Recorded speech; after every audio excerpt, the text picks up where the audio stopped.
Garnish అంటే carrot beetroot తో touch up చేస్తారే. కానీ ఇంతలాగా ఓవర్ గా మేకప్ చెయ్యరు.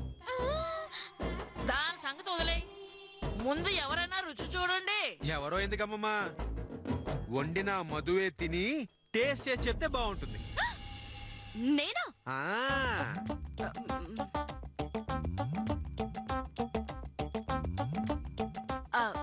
వండిన వాళ్ళు రుచి చూడడం ఏమిటండి? అయినా పర్వాలేదు, నేనే రుచి చూస్తాను. నేను తప్ప అత్తయ్య గారు కానీ మీరు కానీ టచ్ చేస్తే ఊరుకోను. ఊరుకోపోవడానికి నువ్వెవరే? ముందు అనసూయ రుచి చూస్తుంది, ఆ తర్వాత నువ్వు. నేనా? ఏ వద్దా? చేస్తా చేస్తా.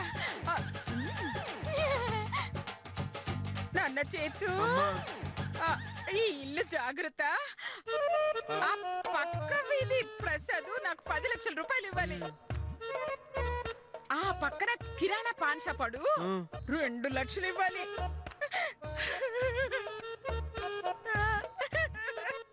జాగ్రత్తగా వసూలు చేసుకో.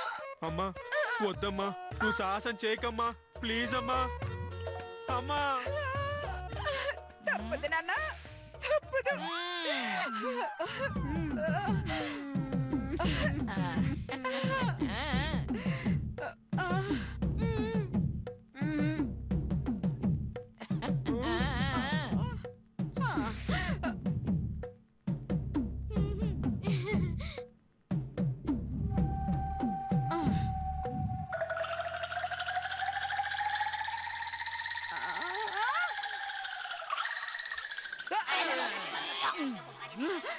ఎలా ఉంది? కోడి కూరలానే ఉంది.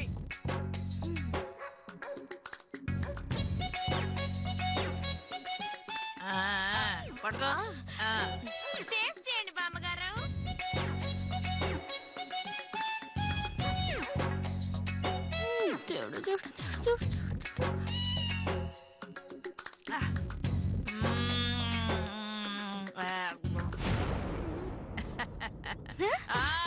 కోడిని కొయ్యకుండా, కోడిని పెద్దగా వాడకుండా కోడి కూర వండింది అంటే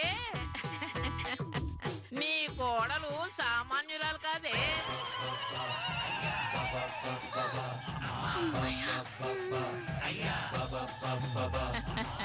ఏ మనవరాలా, నీ చికెన్ దూకుల్లో ప్రత్యేకత ఏమిటి? కోడిని ముక్కలు చేయకుండా వండడమే దీని స్పెషల్. అంటే ముక్కలు కోస్తే 10 రోజుల్లో పాడైపోతుంది.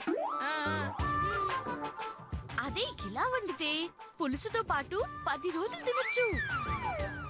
కోడిని కడిగి మళ్ళీ ఫ్రిడ్జ్ లో పెట్టొచ్చు.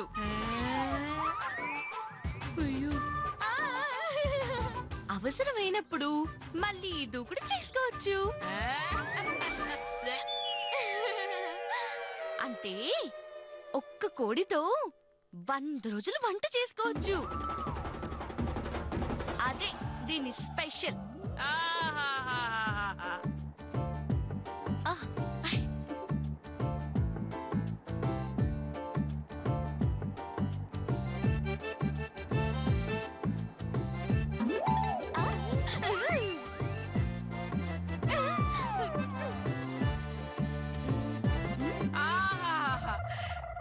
పొదుపులో నువ్వు మీ అత్తనే మించిపోయావే.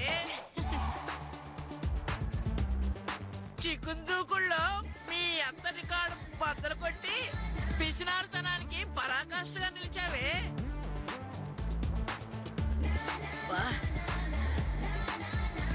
నా మొదటి పరీక్షలో గెలిచావు. అయ్యో అయ్యో అయ్యో అయ్యో, కోడి కూర వండటమే గ్రేట్ అనుకుంటే పరీక్షలో గెలవటం ఇంకా గ్రేట్. దీని స్పీడ్ చూస్తుంటే 2 పరీక్షలు కూడా గెలిచేట్టుంది. దానికంత సీన్ లేదమ్మా. ఇక 2వ పరీక్షలోకి వెళ్ళబోయే ముందు గతంలో మీ అత్త చేసిన ఒక కొత్త పొదుపు గురించి చెప్తాను, వినండి. అది ఏమిటంటే